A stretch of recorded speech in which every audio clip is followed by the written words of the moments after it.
Hi guys, here's a look at the beginning stages of a privacy fence that we're building between our property and our neighbors. Our neighbor's home that you see there recently sold, and so no one's living there. So we wanted to build a fence before someone else moves in or before they redevelop the home there. We're going to be making a 40-foot fence. The posts are 8 foot long. There's a couple of existing posts. You see one here. This is an end post from an old previous fence. I wanted to incorporate this in if possible because it still is a very sturdy, sound post. It's not quite level, but I think I'll be able to use it. To line the post up, we used a string line at the bottom of each post. Here's a second previous post from an older fence.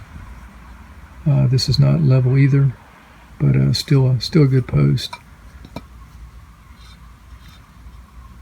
Most of these posts have already been set with concrete. I still have a couple left here I need to set, and you can see those right there.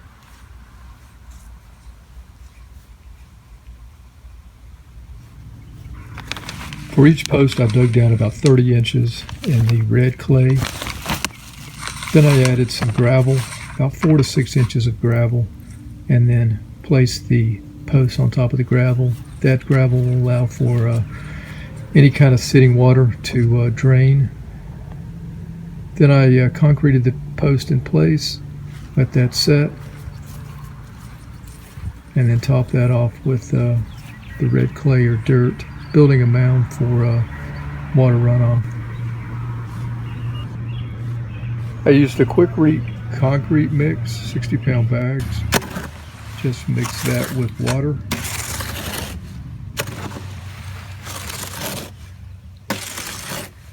Once it was mixed up, I used a shovel to shovel into the holes. I used about 3 or 4 shovelfuls.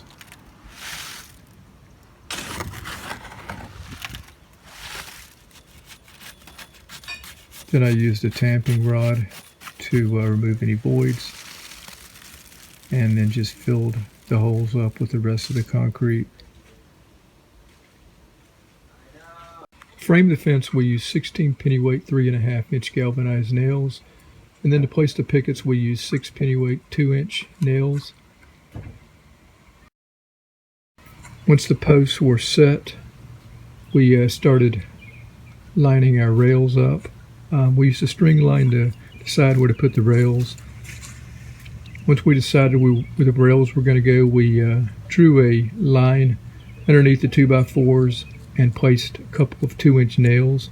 Here I'm starting to make the first cut on this 2x4. You can see the 2 nails here that support our rails temporarily.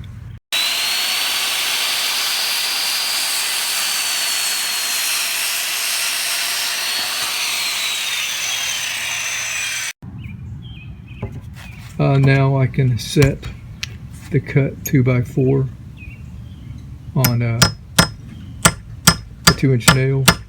I'm nailing the 3.5-inch 16 pennyweight in here. I'm not nailing it all the way in yet because I wanted to get an idea of how the frame looks before I place the second nail in.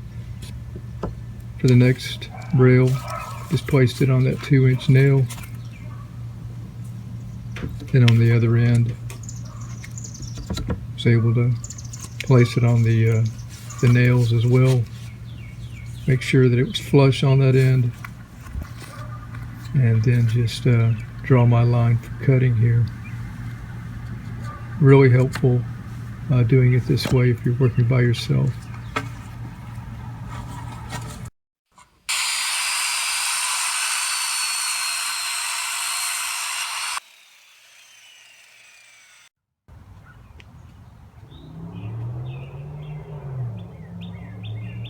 Before placing the pickets, I wanted to bevel the tops of the posts.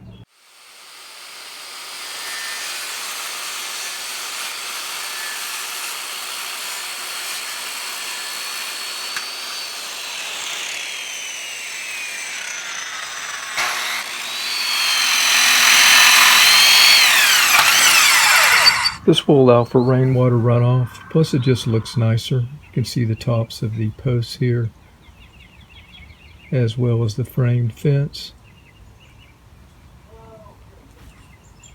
I just eyeballed the frame using the landscape behind me, or the house, the neighbor's house. Tried to line up the rails with the siding as well as the brick.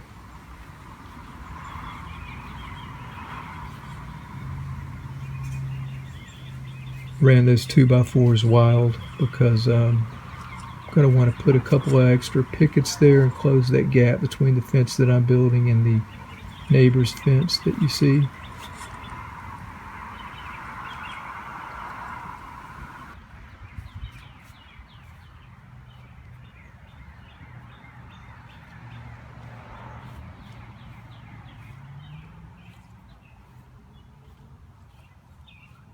Once I was happy with the framing, put the second nail into each 2x4 end.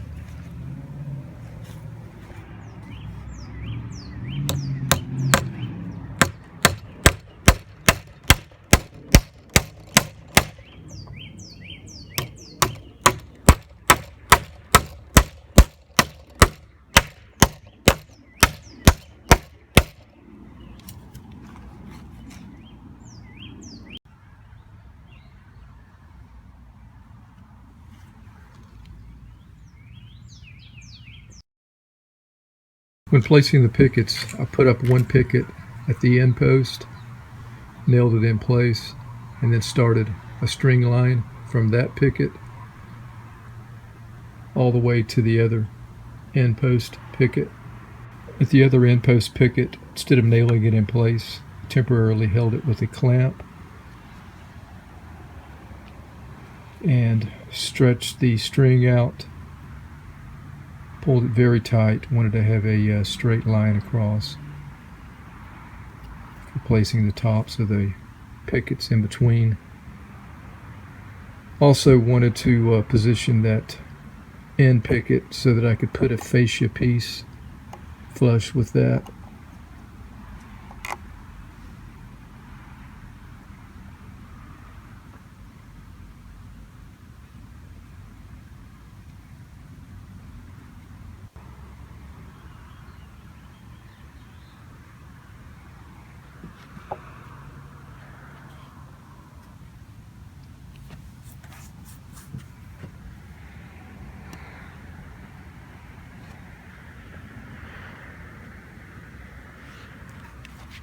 Once everything looked good with that picket, I stepped back to level ground. I'm standing on my basement concrete there, and looking at the line, I wanted to line that up with the siding of the house you see there, as well as the brick.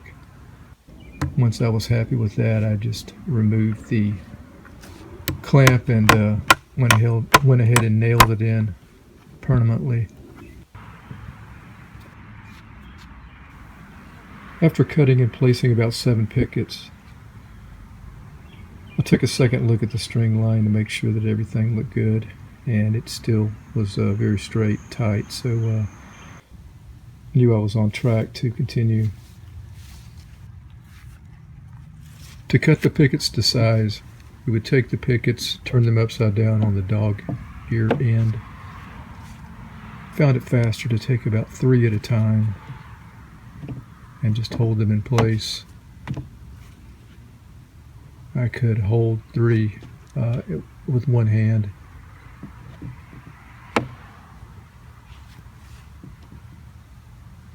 And then just check the far end with the level. Once that looked good, I used a pencil to mark each, or to number each picket. And I marked this where the cut was going to be on the other end. So this would actually be at the bottom grass line. And then I had my helper mark at the string line where the cut was going to be.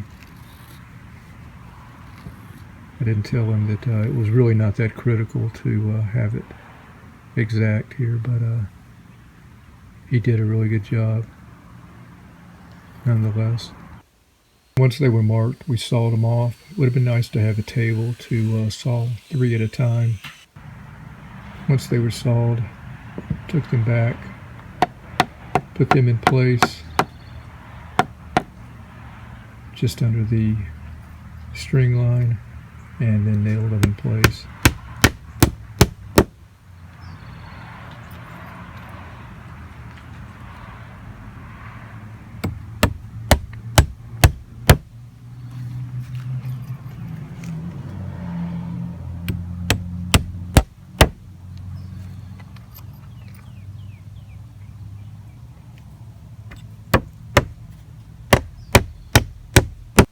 And once they were nailed in place, we did that till we were just about finished. And then here's at the end of the fence, there was a gap there, of course. So it took a picket, shows a picket that was not the best one really. Leveled it up, and then from the inside had my helper mark that so we could fill in that gap.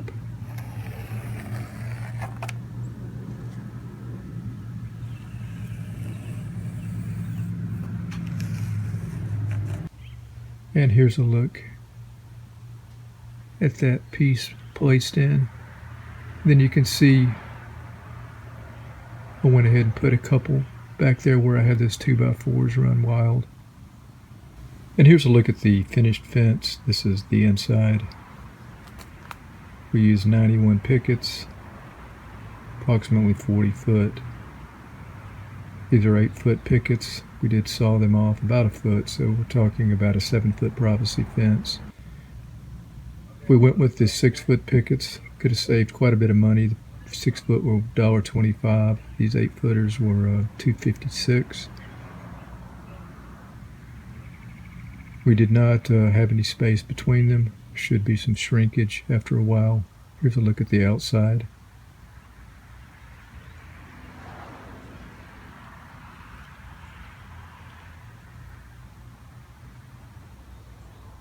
Hope this video has been helpful for anyone building a fence. Thank you for watching. Until next time, have a great day, guys.